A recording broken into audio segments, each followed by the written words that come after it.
Hello, how are you? And if we haven't met before, my name is Mariana Casale and I have come here to read you a story. This story is called One Foot in Front of the Other, and it's by Lucy Wood from this book, Sing of the Shore. Before I start reading for you, I'd like to suggest that you close your eyes if you feel that that's comfortable for you. This is one of those stories that is to be felt with the body if possible. It's one of those stories that is probably a good idea to just let wash over you rather than make a big intellectual effort to understand. You'll see what I mean in a minute when I read it for you.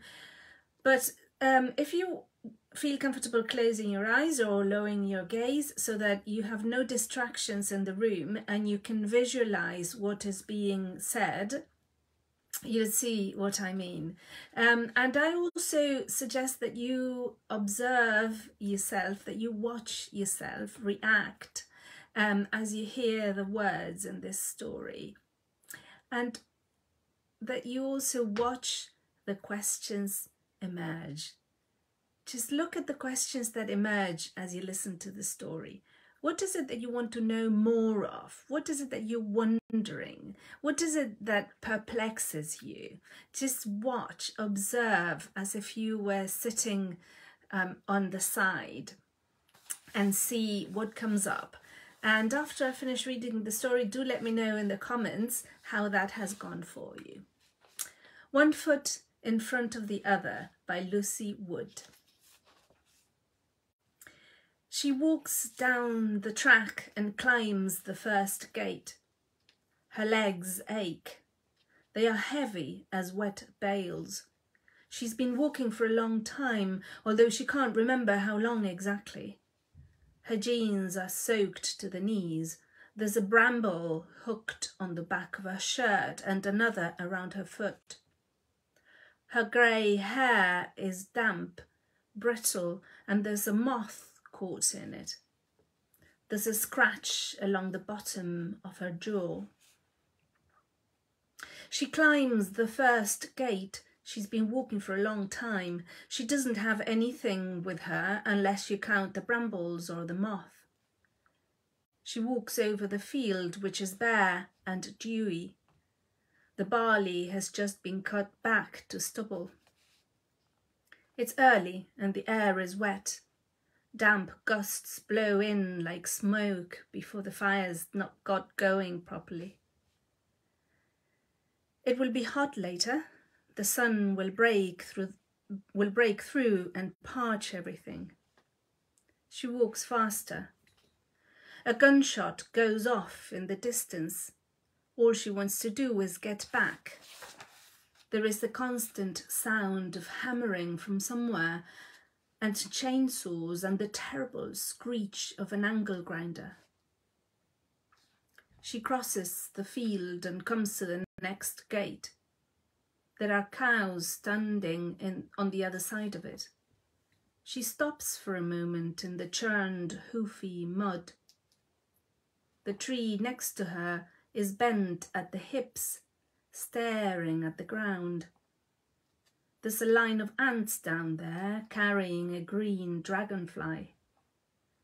She goes over to the gate and climbs the first rung. The cows huddle together and press against the bars. They are a dark brown mass. She claps her hands, but they don't move. She rattles the gate, but they don't move. She climbs down. The cow's skin twitches as if something has run over it. She crosses the field and goes into the next one. There is the constant sound of hammering from somewhere. The gate is in the far corner and she walks over to it. A gunshot goes off in the distance. There is a drinking trough in front of the gate. She's suddenly thirsty. It feels like a long time since she's eaten or had a drink of anything. She goes over to the trough and dips her hands in. The water is dark and cold. There are flies stuck on the creased surface. She dips her hands in and cups some water and splashes it over her face and down her throat. The water is so cold she almost can't feel it. She splashes some more. Her hands and throat are numb. She still feels thirsty.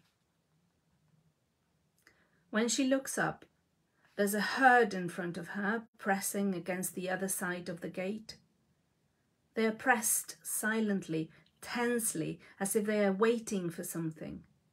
She doesn't know if they are the same cows or not. They're a dark brown mass.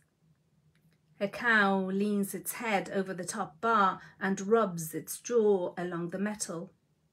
One eye watches her while the other rolls. "What are you doing?" she says. "Get away." She climbs the gate and bangs her hands on the bar. The cows don't move. Their breath comes in thick shapes on the air. She waits a moment. All she wants to do is get back. She's been walking a long time and her legs ache, but the cows still don't move. Only their tails flick. She turns and looks back at the way she's come.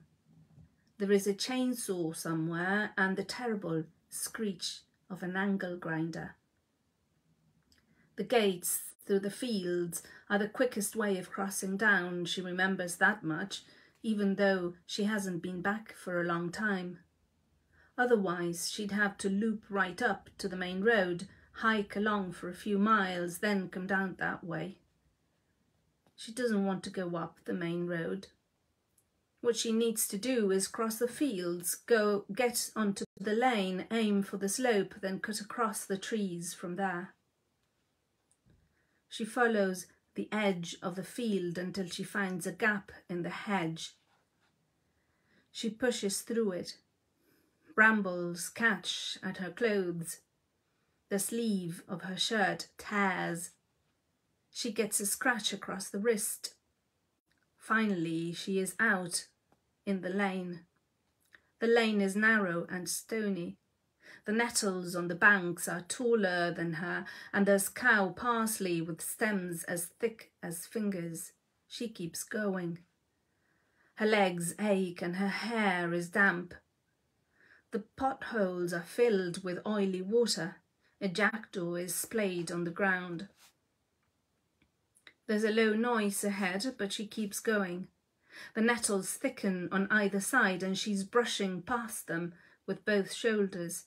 Flies knock into her. The nettles lean. There's a sort of clopping noise coming from somewhere. A gunshot goes off in the distance. The lane dips downwards. She turns a corner and the cows are coming up the lane in front of her, 3 abreast, walking slowly and looking straight at her. She raises her arms. "Get away," she says. "Get away." The cows come forward slowly. They're pressed into each other, their flanks are rasping, and the cows at each edge push into the nettles, bending and trampling them. She waves her arms, they don't stop. She stamps her feet and shouts, but they keep coming. She turns and walks back to the hedge and goes along it, looking for the gap. The cows are closer now. She walks quickly along the hedge. There's no gap. The cows are right behind her. They're walking slowly and steadily. She pushes her hands into the hedge. It's too thick to get through. She pushes again. Something cuts her hand. A nettle loops over her foot. She pushes harder. There's the gap. She stumbles in and crouches on the ground. The cows walk carefully, pressing into the hedge. When they reach the gap, they slow down and then stop. They smell of old grass and dry skin and the sticky mud around their feet. They stand in the lane and shift their weight from side to side. She stays crouched. Her legs ache. There is a small bone and some fur on the ground by her foot. Whenever she moves, the cow's skin twitches. She backs out of the hedge and into the field on the other side. She looks once more through the gap. The cows snort. One of them stamps. She walks back through the empty field. There's only one way left to go. Over to the main road and across from there. All she wants to do is get back. She can't remember how long she's been walking. It must be a long time. There is the constant sound of hammering from somewhere. She crosses the first field and enters the second.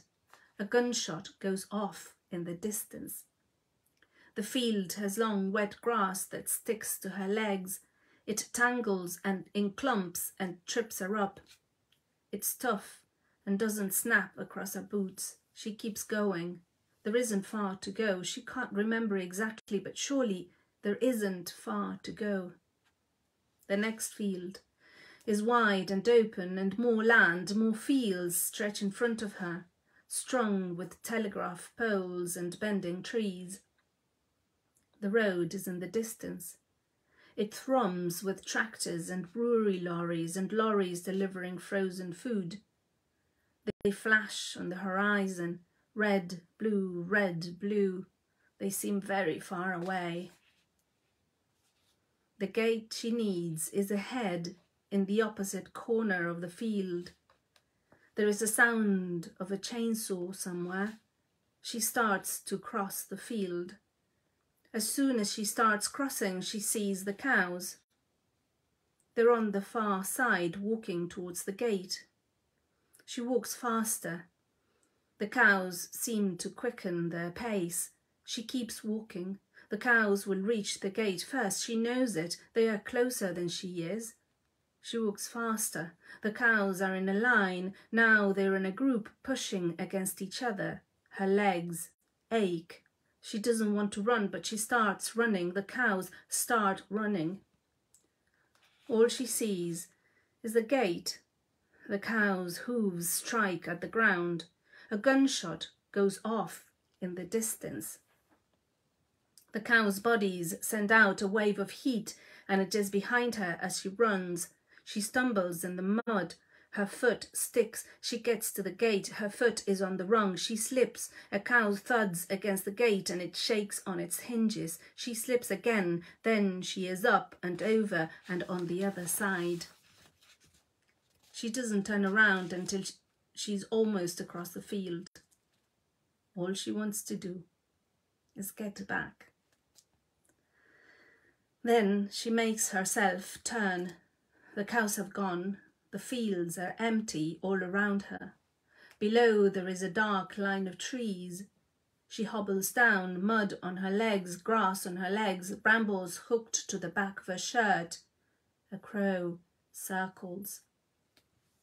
Her foot catches on a stone and she stumbles and almost falls. Her nose is raw and the numb feeling has spread up her hands and into her arms.